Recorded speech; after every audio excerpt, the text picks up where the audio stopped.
Vamos a continuar con el estudio de los Yoga Sutras de Patanjali a través del libro de la ciencia de la yoga. Y en esta oportunidad vamos a pasar a los medios de alcanzar, ¿no es cierto?, la quietud mental, samadhi, y también lo que implica los medios es la atenuación de las kleshas, las distracciones, las aflicciones, todos los estados mentales, emocionales que nos perturban, que hacen que nuestra mente esté en un estado de agitación y de extroversión, de proyección hacia el exterior. Sabemos que nuestra mente está diferenciada, está fragmentada, ¿no es cierto? Como diría Krishnamurti. Tiene una serie de contenidos bases al pensamiento, está continuamente proyectándose hacia el exterior. Y la vida espiritual, en cualquiera de sus modos de desarrollo, implica que la conciencia se retrovierta hacia el interior, que vaya hacia el interior, hacia la naturaleza superior de nuestro ser, eh, y vaya de algún modo desapegándose de la búsqueda de las eh, satisfacciones externas, ¿no es cierto? Y, y eso requiere de medios, modos, formas de ir atenuando esa actividad agitada, atenuando esos factores que hacen que nuestra mente se extrovierta y funcione de una manera, ¿no es cierto?, completamente ajena al desarrollo interno. Ya estudiamos la filosofía de las kleshas y vimos cómo esos psicofactores mantienen a han reducido la naturaleza o de la conciencia del purucha al plano físico y estamos condicionados por la identificación con los vehículos materiales, con las atracciones, repulsiones y con el fuerte deseo de vivir.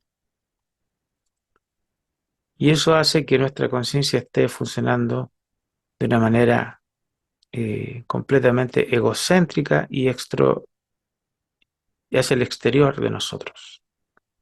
Entonces, estudiamos que había que revertir las kleshas para aproximarnos al estado que propone la yoga, que es samadhi, que es ir aproximándonos gradualmente a un estado interno en la mente, primeramente, ¿no es cierto? También nos dijo el señor Taimi que hay otro modo, que es el modo de Ishvara Pranidhana o entrega de sí mismo a Dios, por decirlo de algún modo, y porque de algún modo todo en este universo, en este sistema, está sostenido por Ishvara. Digamos, esto es lo que plantea la filosofía oriental. Y Ishvara está sosteniendo todo su universo, su sistema.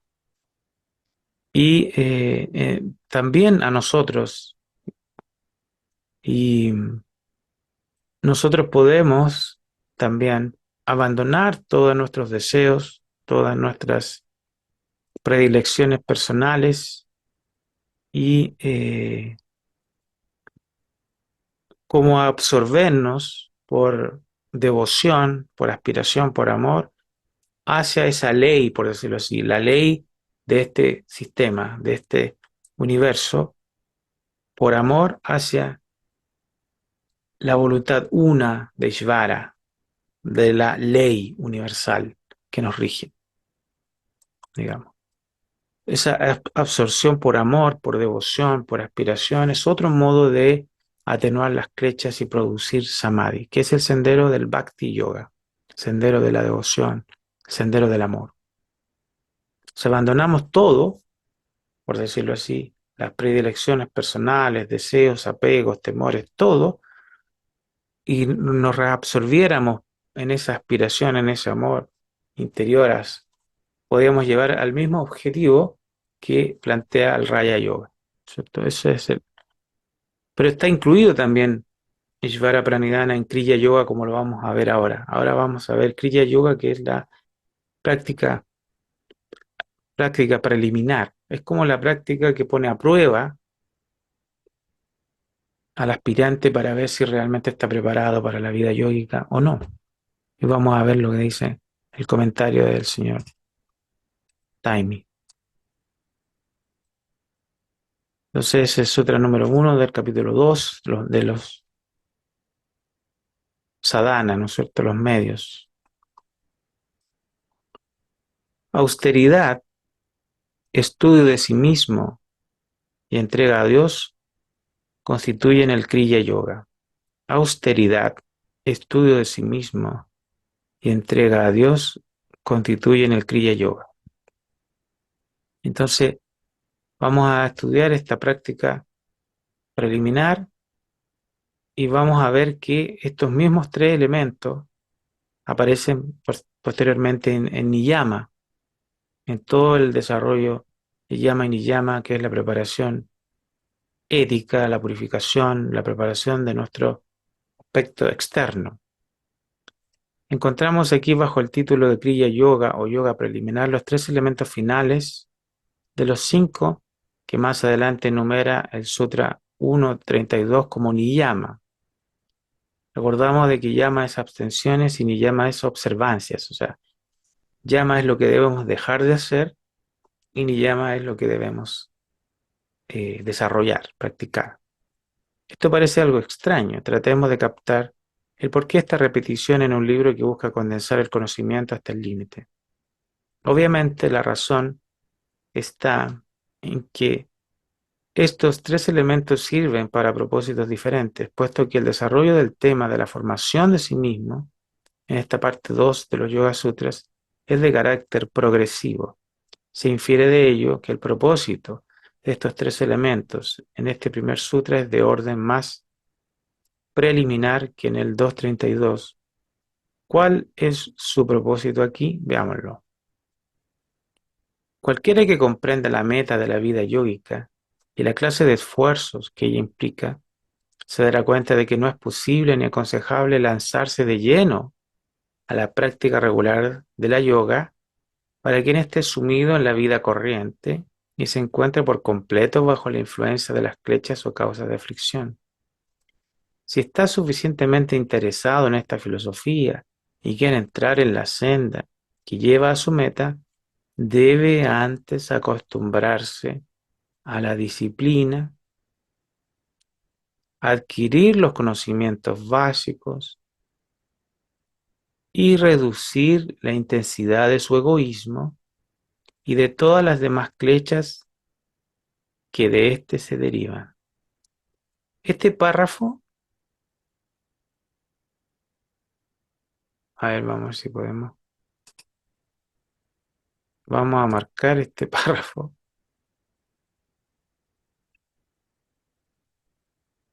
Es súper, súper, súper importante. ¿Mm?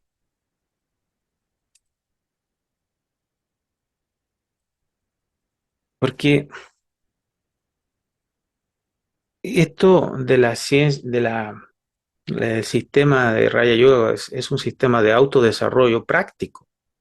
Esto no es una cuestión meramente filosófica o teórica. Por supuesto que hay un trasfondo filosófico y teórico que estamos estudiando, pero el Raya Yoga es un sistema práctico de autodesarrollo. Por lo tanto, nos pone a prueba, hay que cambiar absolutamente todo de nuestro ser externo, de nuestra personalidad. Entonces, cuando eh, se va a iniciar un proceso interno, hay que considerar estos factores, porque más adelante va a decir el señor Taimi qué puede pasar cuando uno no está todavía listo, no está preparado. ¿Ya? O sea, incluso la reacción de la mente, la reacción de la personalidad puede ser tan fuerte que, que quedemos, por decirlo así, peor que antes. Vamos a decirlo de esa forma. ¿No? Eh, Dice, entonces veamos acá. Si está suficientemente interesado en esta filosofía y quiere entrar en la senda que lleva a su meta, la autorrealización, veamos si estamos dispuestos a acostumbrarnos a la disciplina voluntariamente aceptada, por supuesto. Adquirir los conocimientos básicos, o sea, hay que seguir estudiando. Y yo le he comentado que el señor Taimi tiene muchos libros que hay que estudiar y repasar y desarrollar esos conocimientos por el trasfondo filosófico de esta filosofía.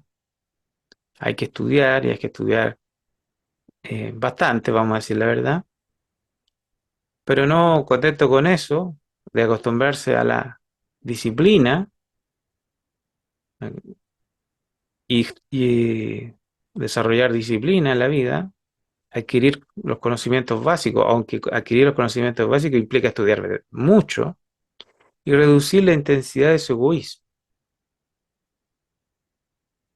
reducir la intensidad de su egoísmo. Hay que ver cómo opera la mente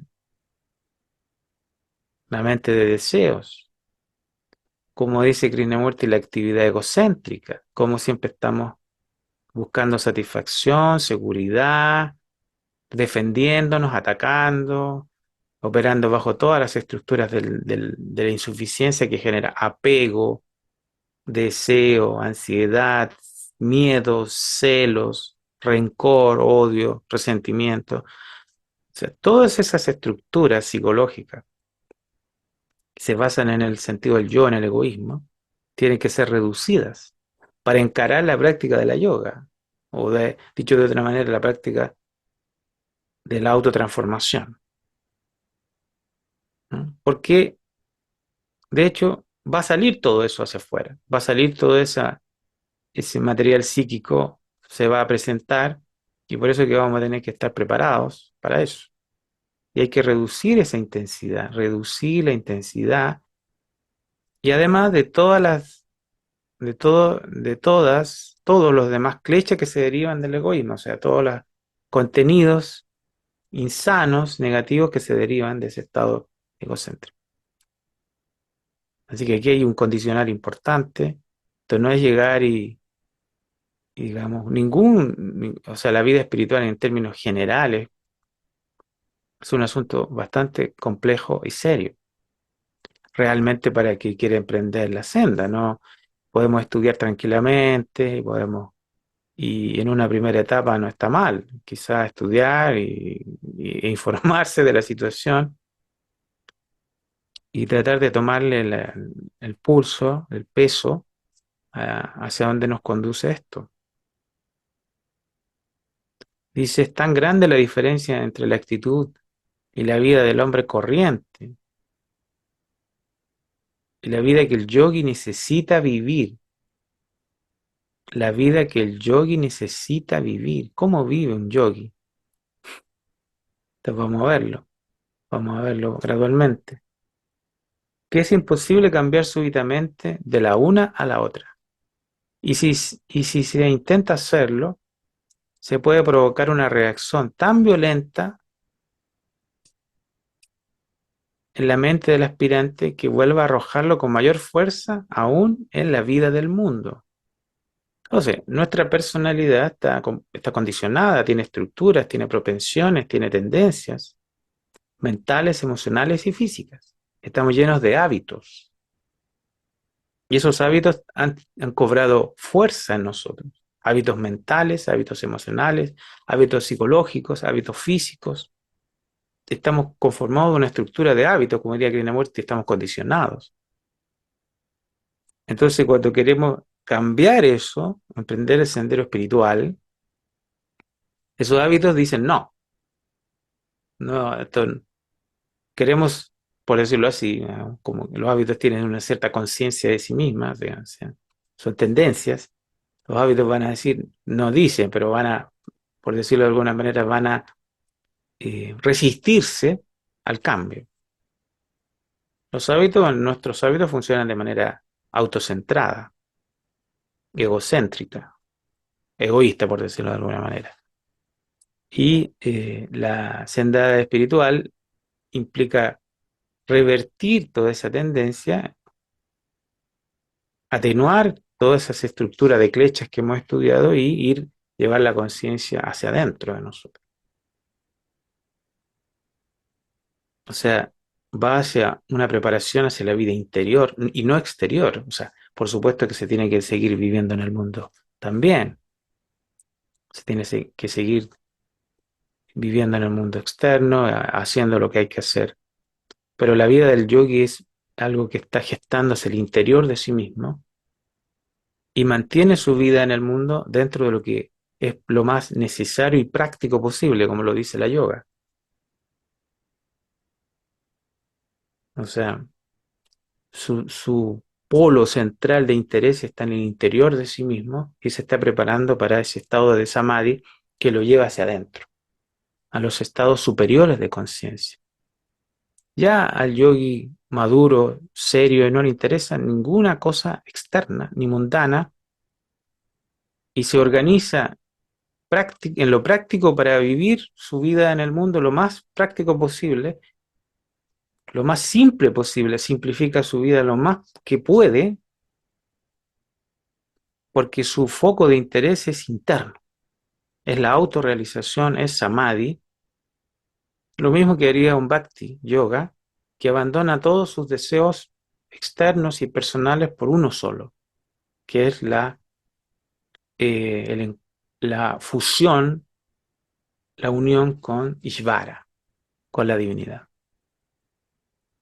Entonces, eh, esa es la diferencia tan radical entre un aspirante espiritual y un hombre de corriente del mundo.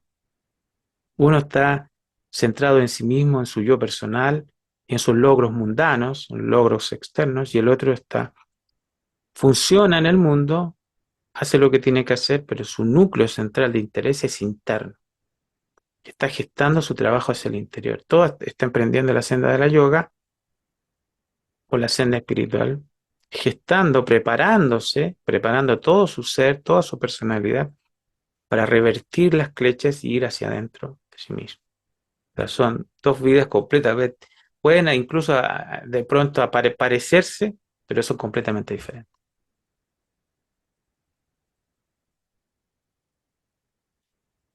Entonces, dice, puede provocar una reacción tan violenta en la mente del aspirante si se intenta hacer un cambio radical sin tener la preparación para ello, que vuelva a arrojarlo con mayor fuerza en la vida del mundo, claro. O sea, los hábitos mentales, emocionales y físicos lo arrojan nuevamente a la vida del mundo. Basta que intentemos cambiar un hábito para darnos cuenta de la fuerza que tienen los hábitos. Si tenemos hábitos negativos, por ejemplo, hábitos que nos hacen daño, prueben ustedes cambiar de un hábito, uno solo. Y nosotros tenemos muchos hábitos, decenas de hábitos psíquicos, digamos, de todo tipo, físicos, de alimentación, muchas cosas que nos hacen daño. Y ahí continuamos y continuamos y continuamos haciendo cosas que nos hacen daño, emocional, mental y físicamente. Hábitos de todo tipo, verbales, negativos o comportamientos negativos con los demás, hábitos y hábitos negativos. Entonces, eh, de ahí viene el tema de la disciplina, para empezar a cambiar toda esa estructura de hábitos negativos. Un periodo preparatorio de autoeducación en el cual asimile gradualmente la filosofía y la técnica yoica y se acostumbre a disciplinarse, facilita y hace más segura esta transición. Vamos a marcar esto. facilita y hace más segura, vamos a remarcar la palabra segura, esta transición. Porque esto, vamos a tener que decirlo, puede salir mal. Eh, o sea, ¿para qué exponerse a algo que uno no va a poder lograr y va a salir mal, digamos? Esto pasa en el mundo externo también, si me pongo, si me lanzo de una montaña para esquiar y no he esquiado nunca, no he pasado por un proceso de aprendizaje, lo más probable es que me quiebre una pierna, o peor. O sea, si hay las cosas, por ejemplo, los deportes de alto rendimiento o deportes extremos, si una persona, un deportista se entrena gradualmente para llegar a ser un deportista de alto rendimiento y se prepara para eso. Bueno, eso que pasa en el mundo externo ocurre en el mundo interno y de una manera más severa aún, porque tiene que ver con la estructura de nuestra personalidad completa en su conjunto, ¿no? Esto, por decirlo así, es alto rendimiento en el campo espiritual. Entonces, facilita y entonces la autoeducación, el cambio de hábitos, la disciplina, facilita y hace más segura esta transición que es compleja desde un mundo externo a un mundo interno. También le permite al estudiante averiguar si está, esta parte también está buena, suficientemente listo para adoptar la vida yógica e intentar seriamente realizar su ideal. Son demasiados los casos de aspirantes entusiastas que sin ninguna razón clara se enfrían o abandonan la disciplina yógica por parecerles demasiado fuerte. Bueno, no están listos todavía para la vida yógica. Y claro que es fuerte, es alto rendimiento espiritual, es fuerte, digamos. Entonces, por eso que Kriya Yoga tiene, es quizá esta como etapa previa para ver, quizás un poco ir viendo si realmente estamos preparados para adoptar una disciplina, estudiar, informarnos de esto, comprender sus principios y comenzar a cambiar nuestra vida. Pero aunque existe la sinceridad requerida, la determinación de hallar la senda de la yoga, es necesario establecer una actitud permanente y habitual. Actitud permanente y habitual. O sea, es cambiar el modo de vivir todos los días, todo el tiempo. O sea, el vivir la vida espiritual es algo permanente, total, de cada momento, de cada instante. Abarca toda nuestra vida y le da un nuevo significado. El mero desear o querer no basta. Todos los poderes mentales y los deseos del aspirante deben polarizarse y alinearse con el ideal yógico. Muchos aspirantes se han formado ideas muy confusas y a veces totalmente falsas al respecto. Muchos tienen ideas muy exageradas sobre su propia sinceridad y capacidad para hallar la senda de la yoga. Estas ideas se aclaran y esa sinceridad se pone,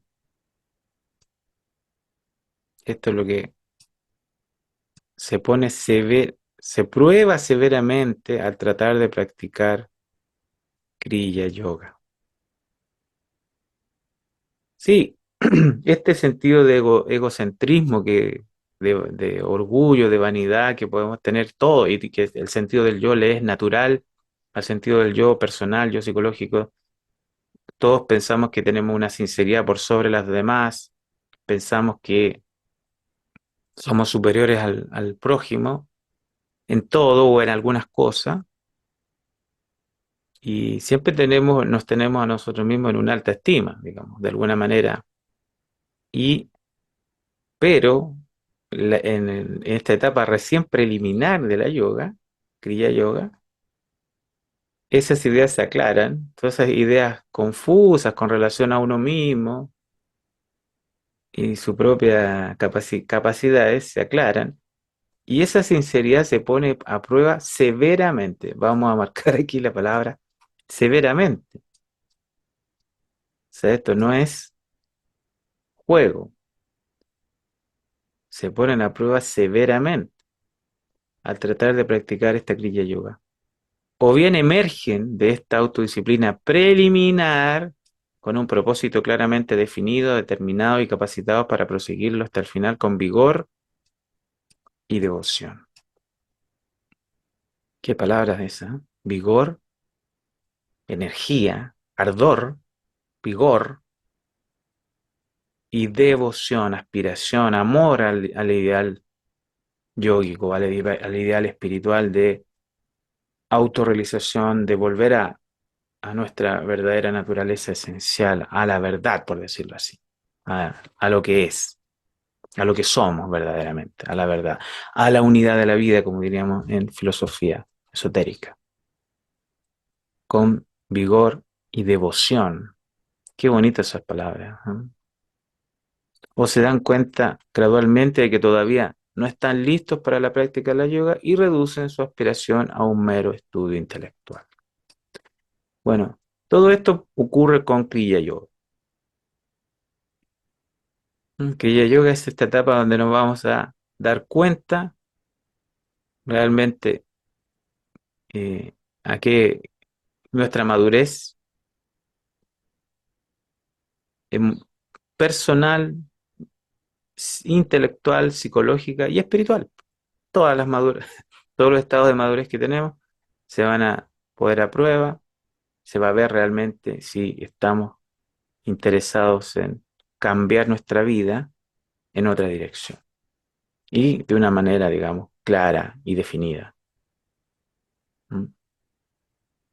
Esta autodisciplina preparatoria es en tres sentidos correspondiente a la triple constitución del ser humano. La austeridad se relaciona con la voluntad, el estudio de sí mismo con el intelecto y la entrega a Dios con las emociones. Esta está la personalidad, ¿no es cierto? Por lo tanto, esta disciplina pone a prueba y desarrolla todos los tres aspectos de la naturaleza humana y produce un crecimiento global y equilibrado de la individualidad que es tan esencial para lograr cualquier ideal elevado. Este tema se aclarará más cuando estudiemos Sutra 232. Existe cierta confusión respecto al significado de la palabra kriya, que algunos traducen como preliminar y otros como práctica. En realidad es ambas cosas a la vez. Preliminar, porque ha de practicarse las etapas iniciales de la yoga, y práctica porque somete a prueba las aspiraciones y sinceridad del aspirante.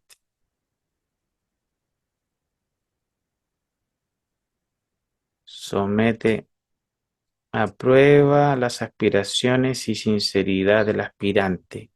Desarrolla en él la capacidad necesaria para comenzar a practicar la yoga y no es un mero estudio teórico. Así que tomemos nota de todo esto. Es importante ir viendo realmente lo que es la vida espiritual, en términos incluso podríamos decir generales, porque estos principios estos elementos que está desarrollando el señor Taimi son para cualquier modo de desenvolvimiento. O sea, en cualquier modo de desenvolvimiento que cualquier, digamos, tendencia espiritual que uno tenga, todas estas consideraciones van a estar.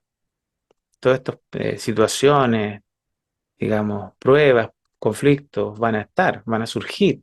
Porque todos tenemos una personalidad, la personalidad es por naturaleza egocéntrica, etcétera, etcétera, etcétera. O sea, estamos hablando de leyes, de principios generales que se van a dar en cualquier modo de desarrollo, ¿no? Y vamos a continuar y vamos a terminar con este video con el Sutra 2, el capítulo 2,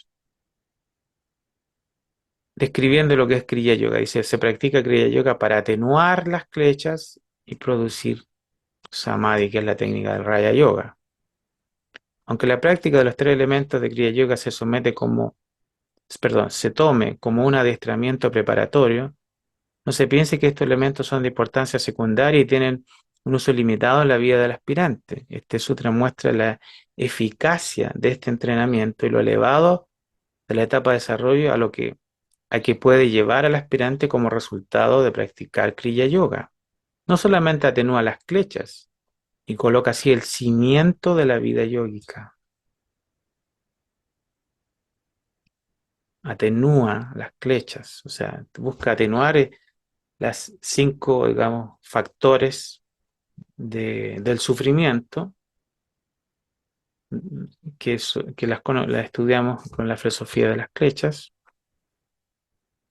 y coloca el cimiento, o sea, prepara para las prácticas posteriores, el desarrollo posterior de la yoga en un aspecto más avanzado,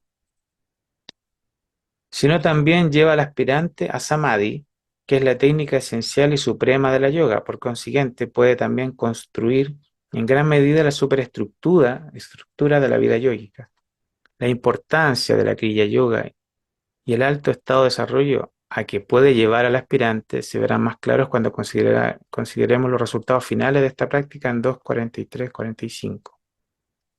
La etapa final de Samadhi se alcanza mediante la práctica de entrega a Dios, como se indica en 1.23 y 2.45.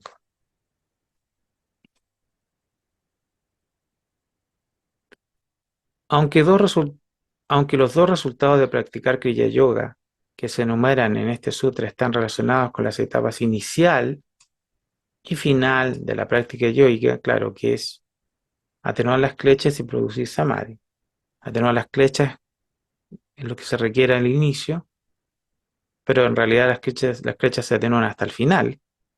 Y producir samadhi, que es la técnica de fusión con el objeto de meditación que genera, que va trascendiendo plano por plano el yogi hacia su autorrealización. Entonces dice, aunque los dos resultados de practicar Kriya Yoga que se enumeran en este sutra están relacionados con las etapas inicial y final de la práctica yogica, en realidad están muy íntimamente conectados y complementan en cierto sentido. Cuanto más se atenúan las klechas, causa de aflicción, más crece la capacidad del aspirante para samadhi y más se acerca a su meta de kaivalya o liberación. Aquí está la meta final de la yoga. Liberación. Cuando las klechas se han desvanecido hasta el punto de desaparecer, el aspirante vive en samadhi habitualmente en el umbral de kaivalya.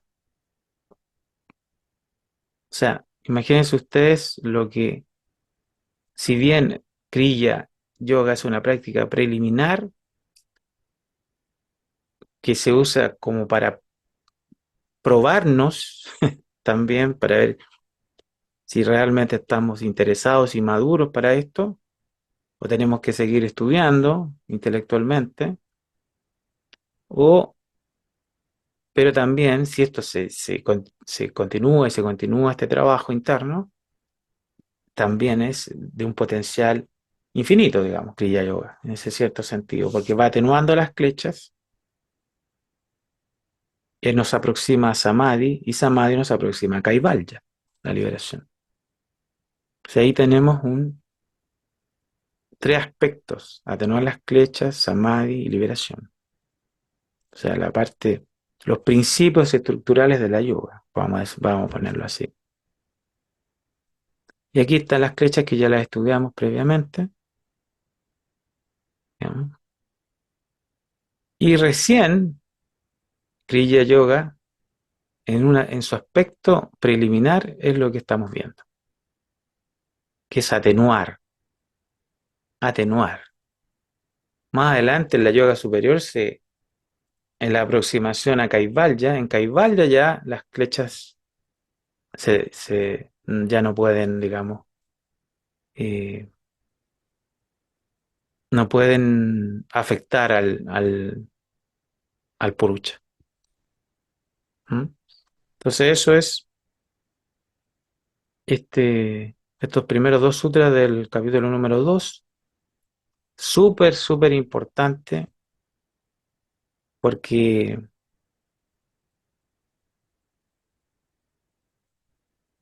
porque nos muestran la realidad, digamos, nos prueba y nos ponen eso que nos cuesta tanto enfrentar, que es la realidad, ¿no? Como diría Krishnamurti, ver lo que es, digamos, percibir lo que es, la verdad. Así que vamos a terminar leyendo, releyendo este párrafo que es fundamental, porque como vamos, cualquier modo de desarrollo no es un asunto sencillo, sino que nos pone a prueba si realmente queremos adoptar una disciplina espiritual. Dice, cualquiera que comprenda la meta de la vida yoica y la clase de esfuerzos que ella implica, se dará cuenta de que no es posible ni aconsejable lanzarse de lleno a la práctica regular de la yoga para quien esté sumido en la vida corriente y se encuentre por completo bajo la influencia de las klechas o causas de aflicción. Si está suficientemente interesado en esta filosofía y quiere entrar en la senda que lleva a su meta, debe antes acostumbrarse a la disciplina, a adquirir los conocimientos básicos y reducir la intensidad de su egoísmo y de todos los demás klechas que de éste se derivan. Es tan grande la diferencia entre la actitud y la vida del hombre corriente y la vida que el yogi necesita vivir, que es imposible cambiar súbitamente de la una a la otra, y si se intenta hacerlo, se puede provocar una reacción tan violenta en la mente del aspirante que vuelva a arrojarlo con mayor fuerza en la vida del mundo. Un periodo preparatorio de autoeducación en el cual asimile gradualmente la filosofía, la técnica yoica y se acostumbre a disciplinarse, facilita y hace más segura esta transición. Bueno, estos principios que nos está señalando el señor Taimi corren para cualquier modo de desarrollo o sistema interno, porque todos estamos constituidos de una personalidad, una individualidad, un aspecto ya divino superior que es el purucha, la individualidad y la personalidad, y nosotros estamos ahora en la personalidad, aspirando a algo superior. Entonces cualquier aspiración seria tiene que considerar estos puntos que el señor Taime nos está señalando, que son claves, claves y explican por qué muchas veces uno emprende una práctica y la deja, por falta de madurez, falta de desarrollo, falta de voluntad, porque está recién comenzando a aproximarse a esto, no tiene un gran impulso, como dice el señor Taime, de vidas anteriores, su madurez espiritual falta todavía. Entonces, bueno, Kriya Yoga nos sirve para ver eso, para darnos cuenta de eso. ¿Mm? Así que por eso que tiene una importancia fundamental. Pero también es preliminar y también puede y tiene el potencial de llevar a Samadhi, a atenuar las flechas y producir Samadhi. O sea, tiene un ángulo preliminar y un ángulo muy, muy superior en la estructura de la filosofía yogi. Y bueno, mando muchos saludos, espero que les haya gustado este tema, muy interesante, al menos para mí, y nos encontramos en un próximo video.